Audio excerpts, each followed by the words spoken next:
everyone. Welcome to the 10-day book review, The Lady in Waiting, written by Jackie Kandel.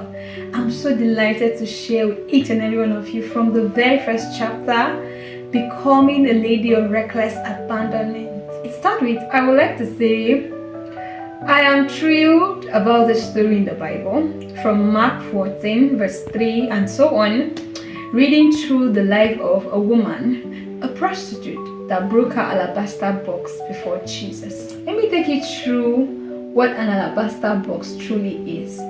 In the Jewish culture, once a lady is matured, ready for marriage, the family will normally purchase an alabaster box, fill it with ointment, perfumes of different kinds depending on the net worth of the family. If they are rich, so will the ointment and perfumes be.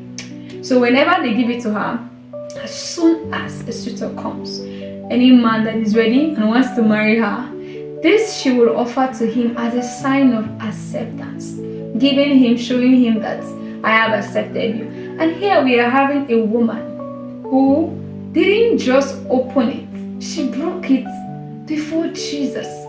What was she actually showing? Was Jesus going to marry her? No.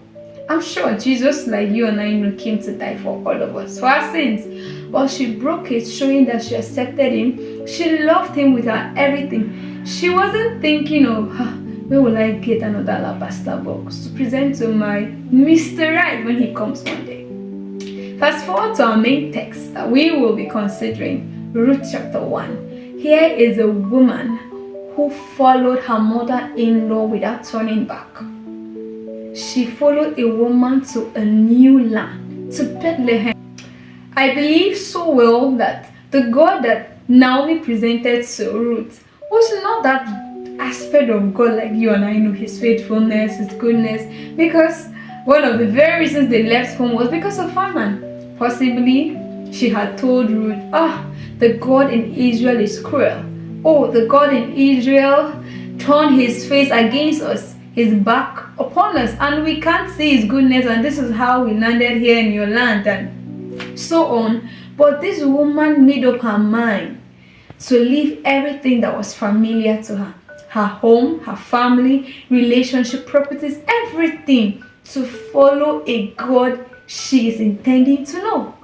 She followed a God that was new, a God she never knew.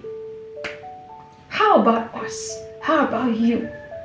What do you have that you are not, that is so dear to you that you can't let go to follow Jesus? I mean, as a single lady, you have to make up your mind, just like the single woman we see in Mark 14, that left everything, broke her alabaster box. Oh, what a precious thing. The question here is, what is that precious thing you have in your hands?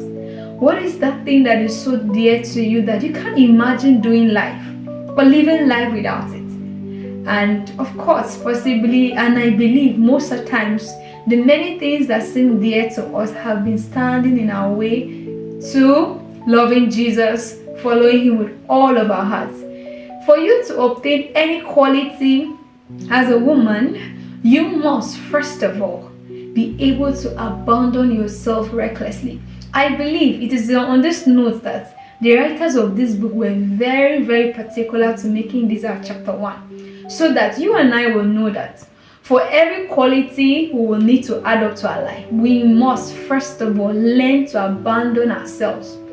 The busy schedules you have that Jesus is not included, the everyday routine that you have with all friends, family, G's, being stuck with your phone, all of these things, and Jesus is by the side, by the corner.